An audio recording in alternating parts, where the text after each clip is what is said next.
Back to Grain-Free Insights. This is going to be the first of a series of 7, maybe more, videos that I have planned on things you need to know about going gluten-free. They're going to cover, excuse me as I look away at my notes, they're going to cover, today's is going to be about going gluten-free is not always easy, but it gets easier. And then watch for these coming forward. People won't always understand you, but you will build a support system. The next one, finding the right medical support is tough sometimes, but it's worth it. Number 4, losing gluten can feel emotional, but it opens new doors. I'm really excited about that one. Giving up gluten is a little bit like suffering the loss of a loved one.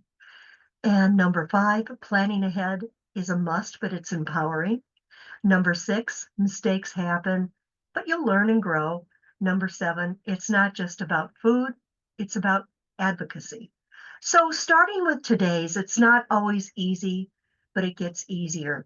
I'd like to talk a little bit about what it was like for me when I first realized I needed to be tested to see if I was gluten intolerant. I was going through a number of issues. Maybe some are similar for you, maybe they're different. Everybody's different. But for me, it was pretty intense stomach pain, diarrhea, sometimes constipation, horrible brain fog, mood changes, and really, for me, really severe neurological problems. It got to where I could barely walk, and the only shoes I could comfortably wear, even with business suits, were Crocs. Very frustrating, very hard. I had no idea what was happening to me. I thought that I was probably aging faster than I wanted to. Now, at the time, I was in my, late 40s, early 50s. And I was in a very high pressure, wonderful job, but very high pressure, very demanding. And very ignorantly, I assumed that if I let anyone know that I was ill, that they would think that I was not suitable to work anymore. That was a huge mistake. This was a company, a corporation, that had a huge human resource department. And it's their job to make sure that you are being protected and that you are being supported in whatever illnesses or disabilities you might have. I didn't do that. I did not go to human resources. Instead, I just tried to work through, suffer through, and I kept getting worse and worse and worse. I eventually went to a doctor, a rheumatologist, who ran some tests and told me that I did not have celiac disease. Now, just so you know, celiac disease is when your upper villi are being destroyed and you don't absorb nutrients properly and a lot of other things are going on. It's an autoimmune condition. It's very serious and needs to be taken very seriously. Gluten intolerance or non-celiac gluten sensitivity, for some is mild, for others is extremely severe. I was one of those where it's extremely severe.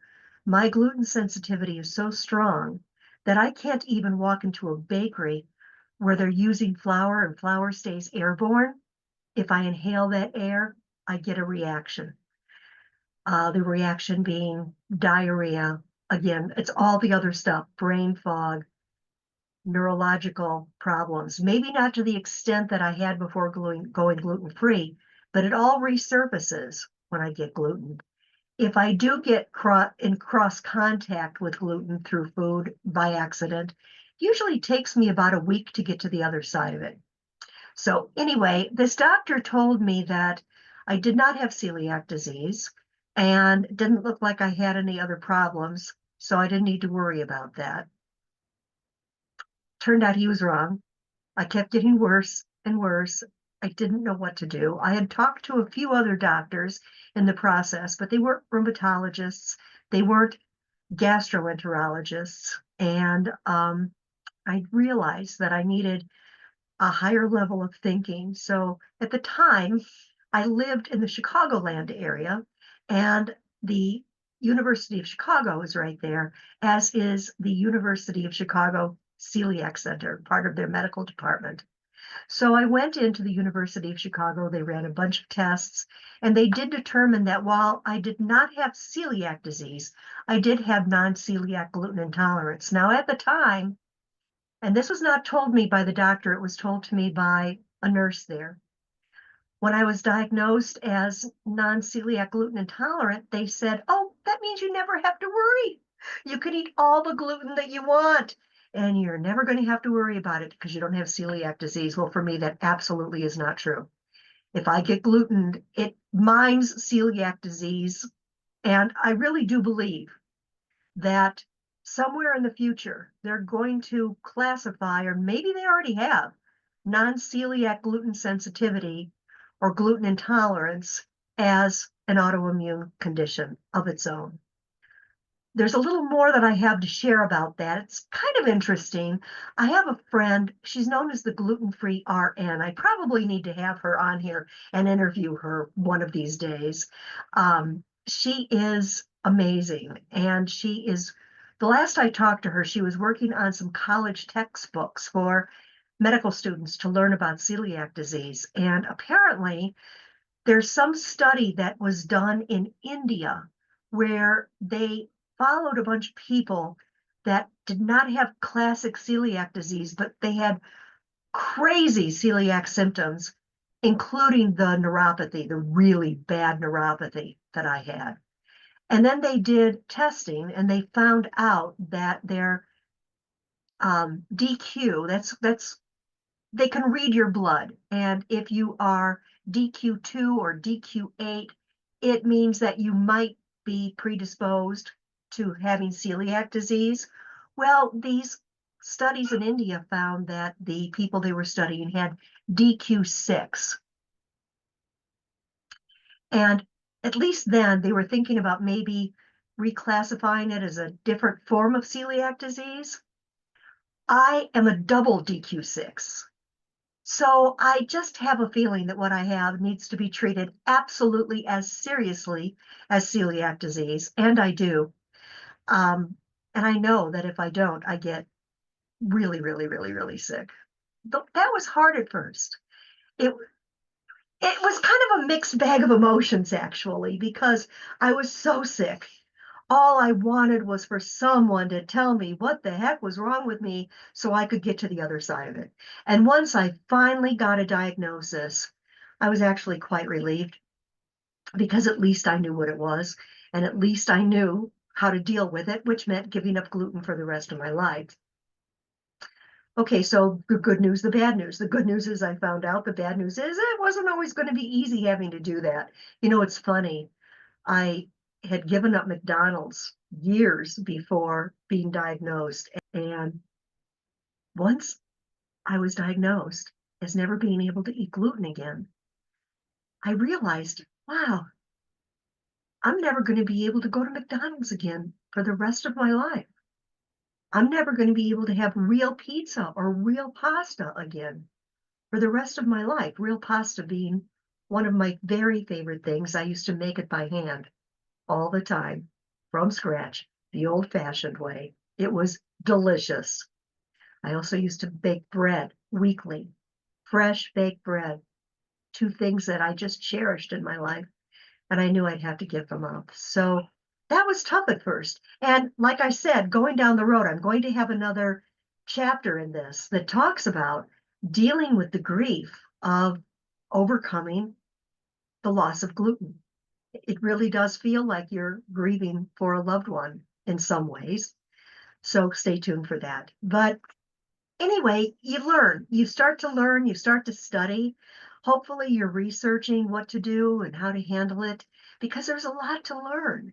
A lot to learn about how not to cross contaminate your kitchen, a lot to learn about the type of utensils to use, a lot to learn about what to do if you go to restaurants and how to talk to the servers to know that you're going to be completely safe, even if ordering off of what is called, quote, a gluten-free menu.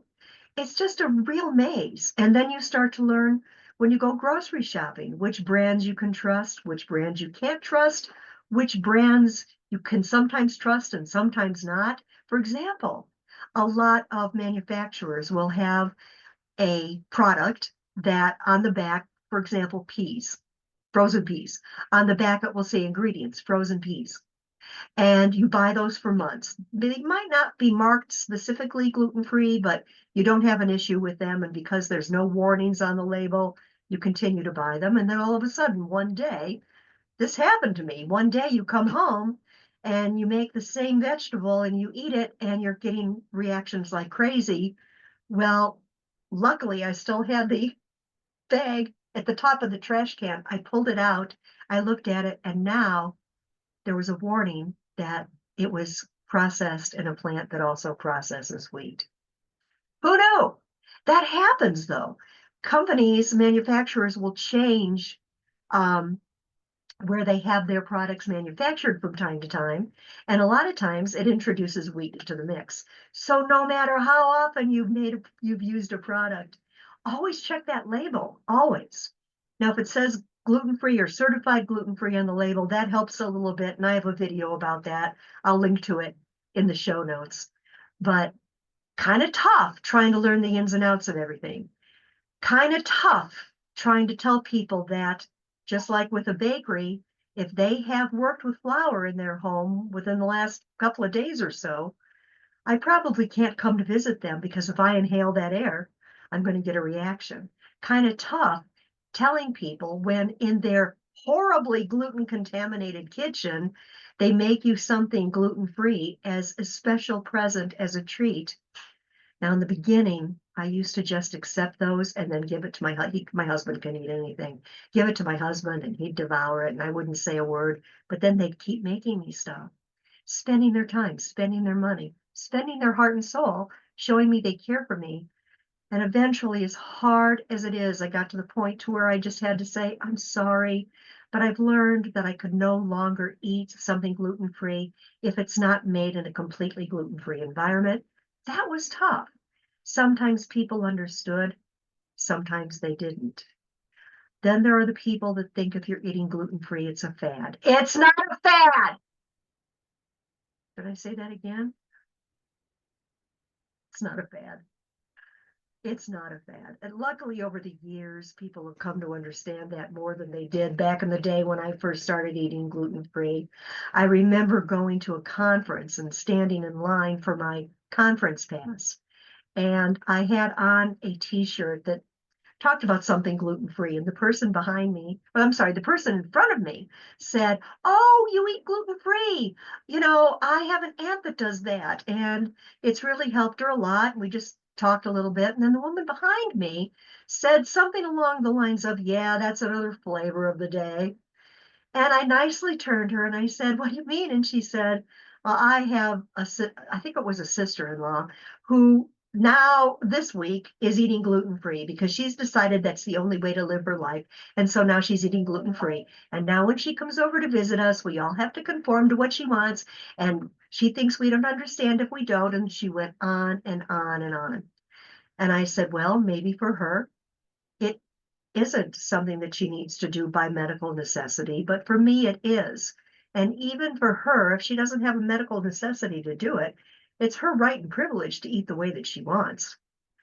Whether she should impose on everyone else that they bend over backwards to make that happen for her is another story. But I kind of think that this woman was just really put out with the whole idea of gluten-free. And she told me after we were done talking, and luckily the woman in front of me chimed in too, about her aunt who needed to do it for medical reasons.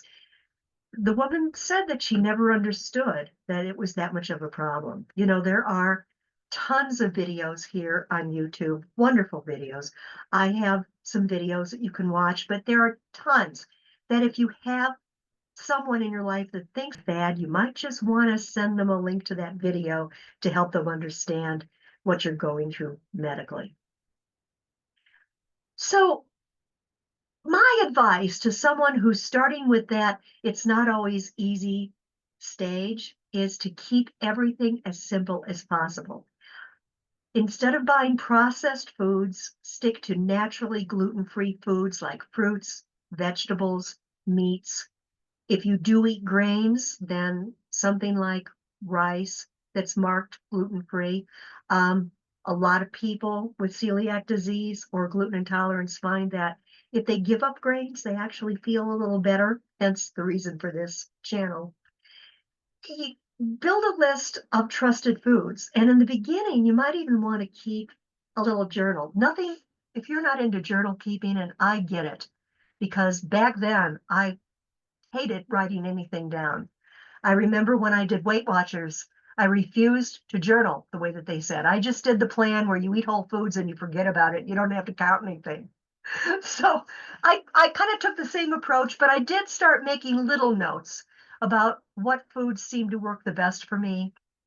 I remember starting just with meat and vegetables, seeing how I did, and then slowly adding other things, maybe potatoes, maybe fruit. It just depends. And, back then I had a really hard time putting fruit into my diet. The fructose in fruit just didn't agree with me. Now I can eat it just fine. It's taken some time, but I got to the other side of it. So know that you're going to get to the other side of any problems that you have, even if you're being strictly gluten free. Know that there's always support systems out there. You can write to me right here in this thread with any questions you have. I'm happy to answer them. And I love hearing from you. I love hearing from you. It means the world to me. And know that eventually you're going to be able to live a pretty normal life. And you're not going to think about being gluten free 24/7. You're just going to know this is the way it works. People are going to know this is the way it works for you. And life is going to get good and you're going to feel better. That's the most important thing. After going gluten-free, everything changed. I was able to wear shoes again. I remember putting on a pair of tennis shoes and propping my feet up on a wall and taking a picture of it and putting it out on Facebook to celebrate with the world that I was finally able to wear real shoes.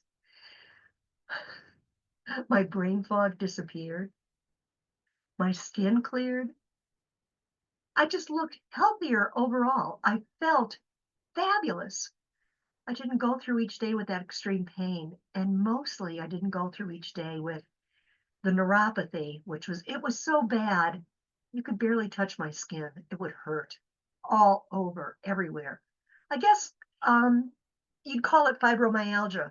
For me, it cleared it up, and then my personality.